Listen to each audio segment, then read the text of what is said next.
Please help me welcome TM Mohammed Shingiti.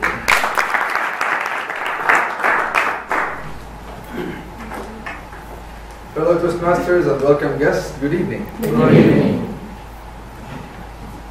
It is often said that we fear the unknown, that a man's worst enemy is what he doesn't know. But in fact, we fear what we know or what we think we know.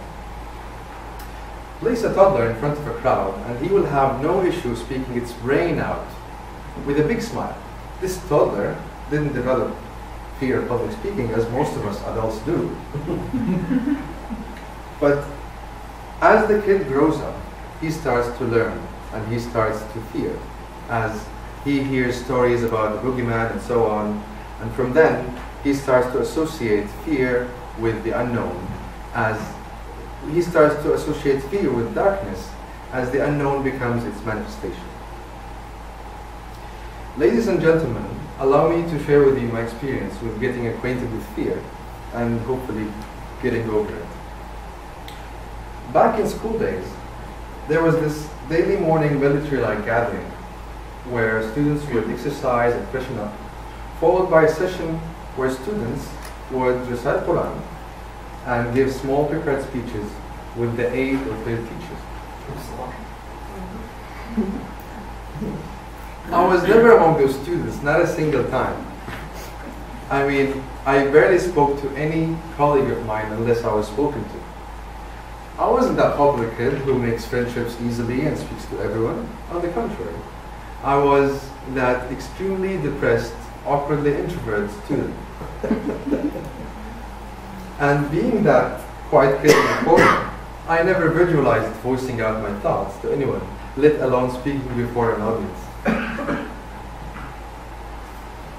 So, after 12 years of continuous suffering from social anxiety, the big day had come, the graduation ceremony. Every student were supposed to stand before a huge crowd of hundreds of students and teachers and parents and give the graduation speech. So the day before, on a small scrap of paper, I didn't even know how to make a speech. So I wrote a few words on a small piece of paper and I revised it quietly to myself, and that was that. I didn't know Toastmasters back then, unfortunately. So on the big day, they called my name and I progressed towards the stage, towards the podium, and stood there silently for a few seconds and pulled this scrap of paper from my pocket that I couldn't read out of tension and sweat and put it back and looked at the huge hungry crowd and stood silently for a few seconds and said, Assalamu alaikum rahmatullah. I would like to thank my mom and my father and Assalamu alaikum rahmatullah.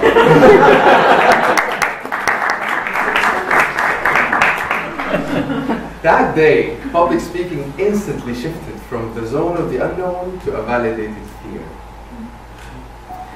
That day, public speaking were added to the list of good old phobias, starting with fist fighting, lizards, dancing in public, and speaking to women.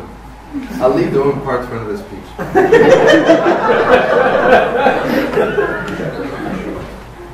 Years passed by, and I don't know where it ticked, but before I know it, I started to grasp a lesson. Fear is not in the dark, and fear is not behind your back waiting to attack. Fear always was, and always will be in front of you, and the only way to move is forward. You may study the theorem of public speaking, you may learn about swimming on a TV show, or you may watch videos of how people talk to women. But all of that is just a theory. And it takes you to face your boogeyman. It takes courage and willpower to do that, because no one else will do that for you. And once you do that, once you face your fears, you will realize that the boogeyman, it never existed. You will realize that all your fears and all your worries, it was all basically you. It was the fear of who you are, who you might be, of your potentiality. And only theorizing and thinking will never get you anywhere and will never make you learn anything, because it is true what we used to say here in this very club, every single meeting, we learn by doing. Thank you.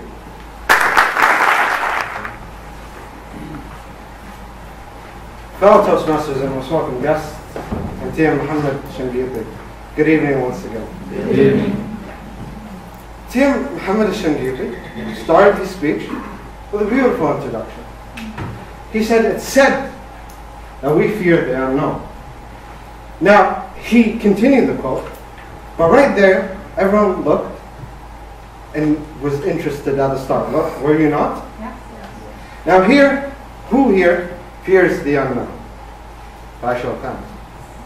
Can you look? Can you see?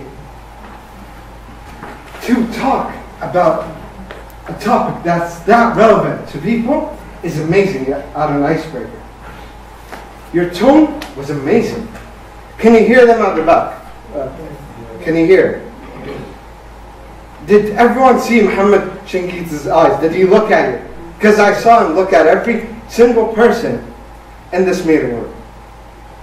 And then to top it all off, you did something that me and Mohammed and all the advanced speakers that did storytelling wish to do. You went here, said, in my graduation I went to the podium. Now, did you imagine that podium? Did you imagine his graduation now? Yeah. Yes. You talked about how you started public speaking there, in front of an audience. I felt you. I remember my graduation in 2014. Unfortunately, I started Toastmasters 2013. So everyone thought it would be a good idea for me to be the MC of my graduation. And to talk in a room without a mic is very, very hard. And you did it wonderfully. Now, you started from graduation from a bad experience, but you grew to be the Toastmaster we all know today. Now, I love that you use humor in your icebreaker. I did not see, for an icebreaker, you were one of the best icebreakers I've seen. You were good, you looked at people, your body language was good, your vocals were good, and you told us a story. Now, please, take this advice. Give another speech and another speech and another speech, and hopefully, one day, I'll mentor you, I'll evaluate you again, because it's such a great honor to evaluate you, because you're a very good speaker, you're terrific, and thank you for letting me evaluate you. Thank you.